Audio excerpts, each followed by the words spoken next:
Shalom Ibu Bapak yang saya cintai dalam nama Tuhan Yesus. Saya kita bersyukur karena kebaikan Tuhan selalu nyata buat kehidupan kita. Hari ini kita bisa diberi Tuhan kesempatan yang indah untuk kita belajar satu topik penting yang saya angkat dari konseling. Ya, ada kasus dalam konseling yang saya pikir ini perlu untuk kita bahas. Nah, tema saya hari ini adalah menghadapi loneliness dalam pernikahan, kesepian dalam pernikahan. Ada orang-orang yang mengalami kesepian dalam pernikahan. Dan ini yang kita akan bahas. Untuk itu saya membaca satu teks dari 1 Korintus pasal 7 ayat 5 sebagai teks dasar yang kita jadikan dasar untuk merujuk untuk pembahasan ini. Saya baca, "Janganlah kamu saling menjauhi kecuali dengan persetujuan bersama untuk sementara waktu, supaya kamu mendapat kesempatan untuk berdoa. Sesudah itu hendaklah kamu kembali hidup bersama-sama, supaya iblis jangan menggodai kamu karena kamu tidak tahan bertarak." Nasihat ini diberikan Paulus kepada pasangan yang sudah menikah, yaitu supaya mereka jangan saling menjauhi kecuali dalam sebuah kesepakatan bersama. Dan itu pun tidak boleh lama. Seusai itu langsung segera untuk berkumpul karena ada persoalan di sana. Kita rentan pada godaan. Nah, salah satu godaan yang terjadi di situ adalah tentang kesepian. Nah, kesepian ini sesuatu yang terlihat sepertinya abstrak. Tapi kalau kita teliti secara lebih mendalam, ini bukan hal yang abstrak. Ini hal yang nyata. Bahkan kesepian itu bukan cuma satu dimensi, yaitu dimensi psikologi saja, tapi juga dimensi physically, ya batin, juga sosial dan juga rohani.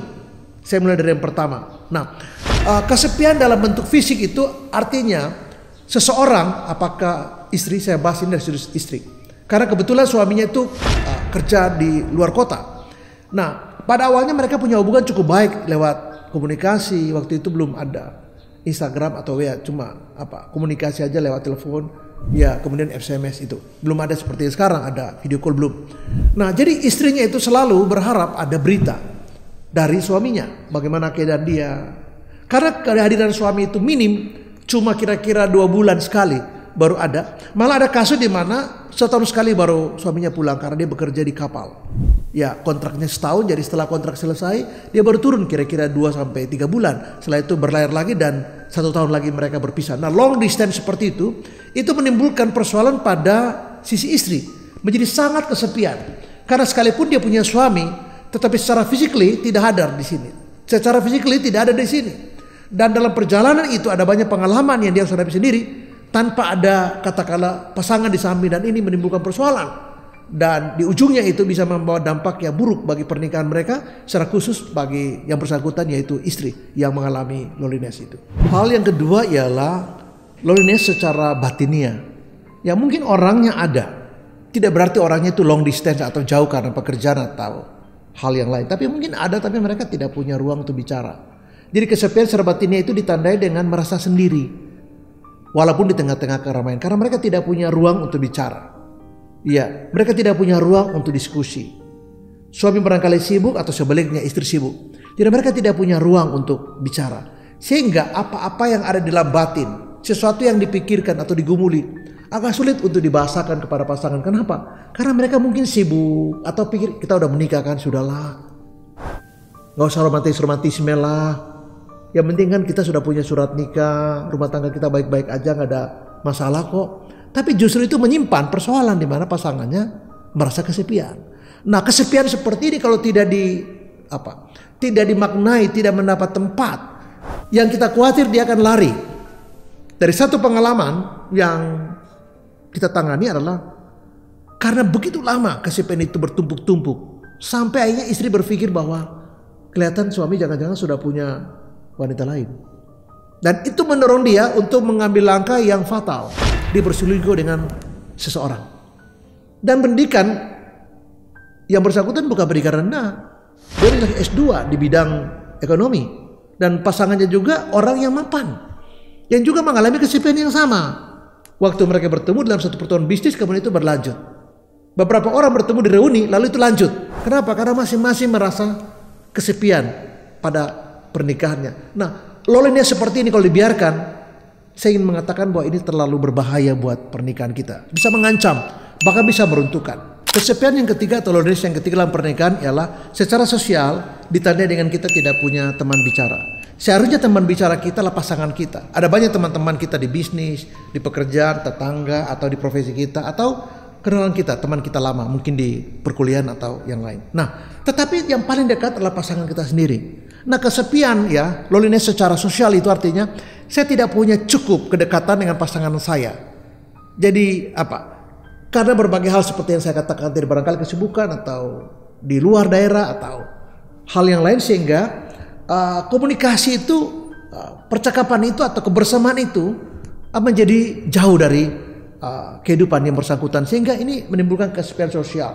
Kita punya lingkungan tidak banyak. Beberapa orang yang introvert lebih parah lagi karena temannya tidak banyak. Nah, ketika teman tidak banyak itu pergi karena pernikahan atau pindah kota atau berbagai hal, kadang-kadang nomor teleponnya sudah diganti atau yang lain sebagainya, maka menjadi lebih sedikit lagi untuk dia berbicara. Padahal kita sebagai makhluk individu dan sekaligus sosial, kita butuh orang lain untuk mendengar cerita kita. Kita butuh orang lain untuk kita ajak sharing. Kita butuh orang lain yang mengerti kita, yang memahami kita, yang mendukung kita untuk kita bisa diskusi. Satu dua hal yang barangkali itu di hati itu ada unek-unek, di hati itu ada persoalan yang gastrak, di hati ada persoalan yang apa ya, yang membutuhkan semacam jawaban tapi tidak kunjung ada. Kenapa? Karena orang yang seharusnya kita bisa share, teman yang seharusnya bisa kita ajak bicara secara sosial dalam hal ini pasangan kita itu, karena berbagai hal tidak ada di sini. Dan yang saya katakan tadi cilakannya adalah kalau kita mencari pasangan itu, ternyata itu bukan pasangan kita. Atau teman yang bicara seharusnya pasangan kita, bukan pasangan kita, tapi orang lain. Dan kalau percakapan itu masih di kulit, saya masih mengatakan it's okay. Kalau itu masih sebatas profesi atau urusan-urusan bisnis atau yang lain, saya pikir masih oke. Ada toleransi sana. Tapi kalau itu dibiarkan makin lama, makin mendalam dan makin mendalam, saya akan mengatakan bahwa ini membuka pintu untuk perselingkuhan. Satu kasus di mana dalam konseling kita melihat bahwa ada seseorang yang karena suaminya itu pergi begitu lama, maka ketika uang sih dikirim, ya, uang sekolah anak dan apa-apa dikirim semua, oke, itu tidak ada masalah. Tapi tetap dia butuh orang lain untuk bisa bicara. Nah, dia anak tunggal. Ibunya sudah meninggal, ayahnya aja menikah lagi, sehingga dia tidak banyak teman. Nah, apa yang terjadi? Ada teman dia yang menawarkan dia bisnis, dan dia tidak ada teman untuk diskusi tentang tawaran ini. Ya biasalah kalau orang menawarkan bisnis itu cenderung yang bagus kan. Nah ketika dia merasa yakin, oke, bagus prospek, keuntungan, dia bekerja sama. Di ujungnya ketahuan bahwa bisnis itu bodong. Waduh, suaminya marah sekali karena tabungan habis untuk itu. Untung dia tidak sempat jual rumah. Kenapa? Karena terjerat pada bisnis yang ya gambling gitu, kayak seperti judi juga.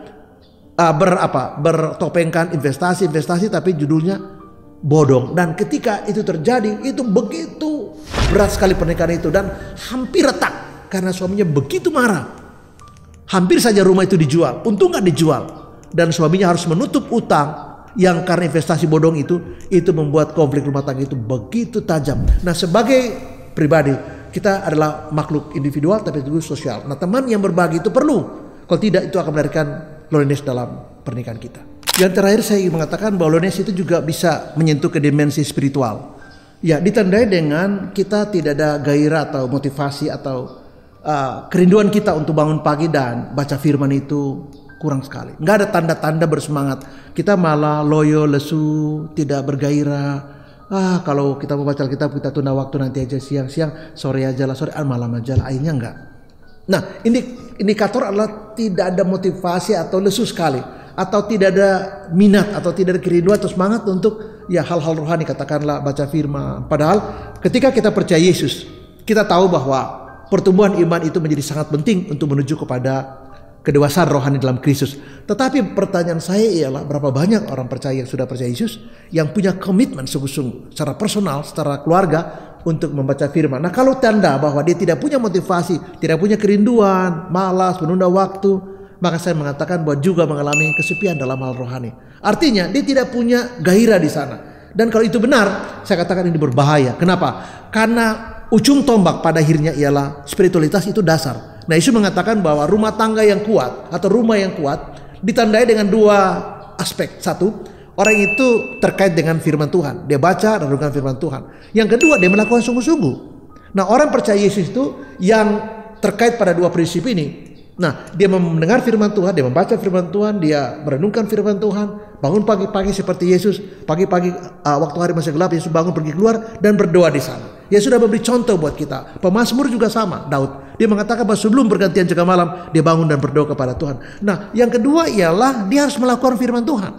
Sehingga kata Yesus dalam Matius pasal 7, kalaupun ada badai, dan badai dalam pernikahan banyak, termasuk kesepian, termasuk perselingkuhan, termasuk ya ada hal-hal yang lain, kekerasan, termasuk pelantaran keluarga, termasuk egoisme, termasuk ya mungkin perceraian. Nah, badai itu bisa datang, godaan itu bisa datang, tetapi sejauh kita kuat, maka Yesus katakan bahwa rumah itu tidak roboh. Kenapa? Karena dasarnya, pondasinya kuat, berdiri atas kebenaran firman Tuhan dan melakukan firman Tuhan. Jadi secara spiritual pun orang bisa mengalami loneliness. Kenapa? Karena kehidupannya tidak bergairah. Secara rohani sama sekali tidak ada motivasi, tidak ada semangat dan lesu seperti orang depresi.